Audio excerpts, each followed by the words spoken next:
आजच डाउनलोड करा आणि तुमच्या आवडत्या मालिकांचा आनंद लुटा। पोरग मध्ये आलं म्हणून नाहक बळी गेला त्याचा। खरं तर शिवाला मारायचा प्लॅन होता, पण वाचली रे। हो, आयुष्याची दोरी बळकट आहे एकदम। आणि एकदा नाही, चांगली दोनदा वाचली।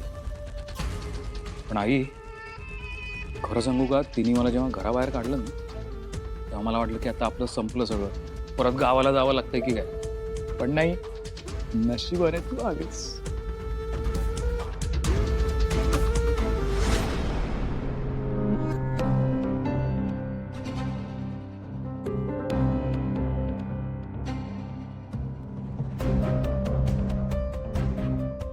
सुहास, काय रे? ही अशी अवस्था कोणी केली तुझी? शिवाने, तिनेच मला घराबाहेर काढलं आणि शिवामुळेच माझी ही हालत झाली आहे। नको काळजी करूस, मी बघते काय करायचं ते। अशा 100 शिवा बघितल्यात मी।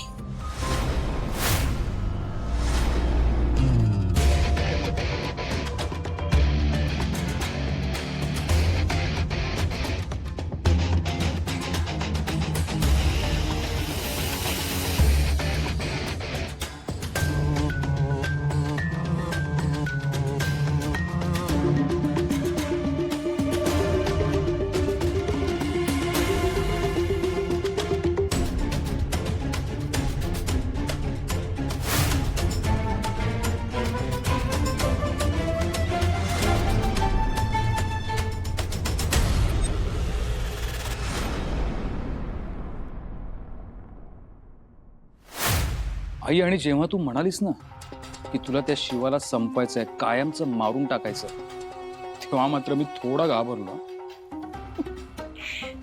नको काळजी करू रे, अशी खूप कामं केली आहेत मी। काय करणार बाबा, स्वतःसाठी उभं राहायचं म्हटल्यावर करावं लागतं ना। आणि मारायचं म्हणशील तर ते माझ्यासाठी खूप सोपं आहे। 100 प्रकार माहिती आहेत मला मारण्याचे। एक फसला, 99 आहेत। म्हणजे शिवा लागणार शिवाचा सुद्धा नंबर लागणार। तुझ्या चेहऱ्यावर हा एक व्रण उमटवलाय ना तिने, असे असंख्य व्रण तिच्या मनावर उमटवते की नाही ते बघ। आतून संपली पाहिजे रे ती। त्या पोराच्या मरणाची खंत तिला खंगून खंगून मारे। मग घे तू हे घर तुझ्या ताब्यात। येस, या घरातल्या प्रत्येकाचे ना मला हाल हाल करायचं। ती सीताई, रामभाऊ, आशू हे ना माझ्यासमोर असे लाचार झाले पाहिजे। कुत्रं असतं ना, कुत्रणी यांच्यामध्ये काही फरकच दिसला नाही पाहिजे। नको काळजी करू, आता तुझी आई आहे तुझ्या सोबत। ते जे देसाई कुटुंब आहे ना, ते संपलंच म्हणून समज। बघशीलच तू आता काय होतंय ते।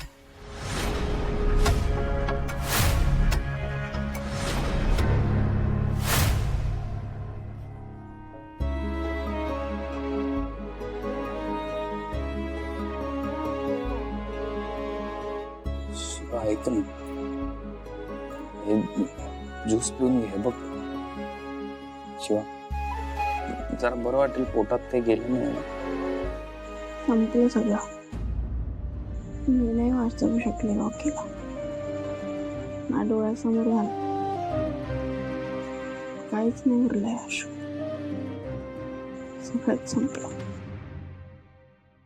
शिवा ऐक ना, ग हे बघ, तू स्वतःला दोष नको देऊ।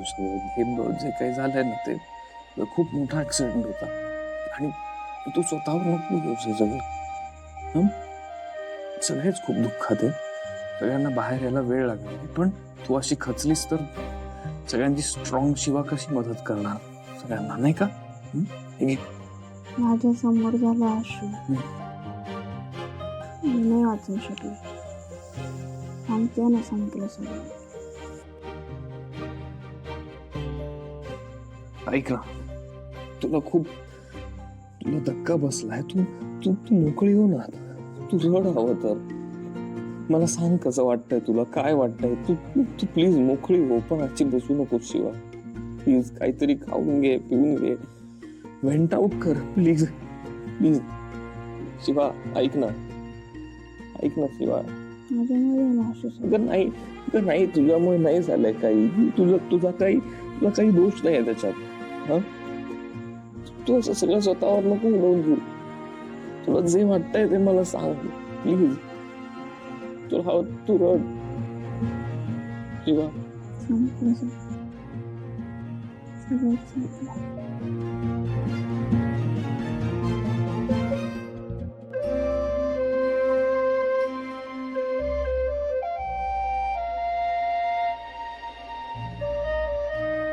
नाही यार, मी नाही उघडू शकत गॅरेज. माझी हिंमत नाही होत.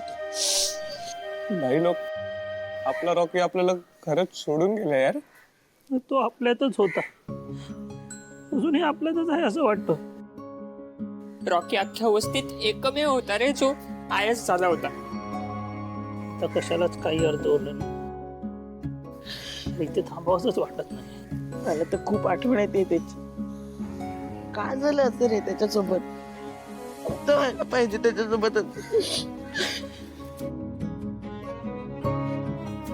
चला, नको थांबायला इकडे.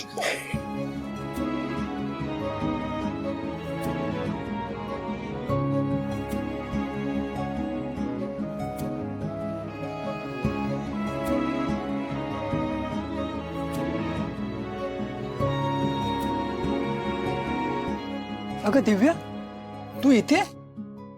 हा, मग वस्तीत राहते तर इथेच असणार ना. अरे पण तू एवढी रिलॅक्स कशी आहे? रिलॅक्स कशी आहे म्हणजे काय झालं? म्हणजे दिव्या तुला काहीच माहिती नाही? अगं आपला रॉकी ऍक्सिडेंट मध्ये गेला.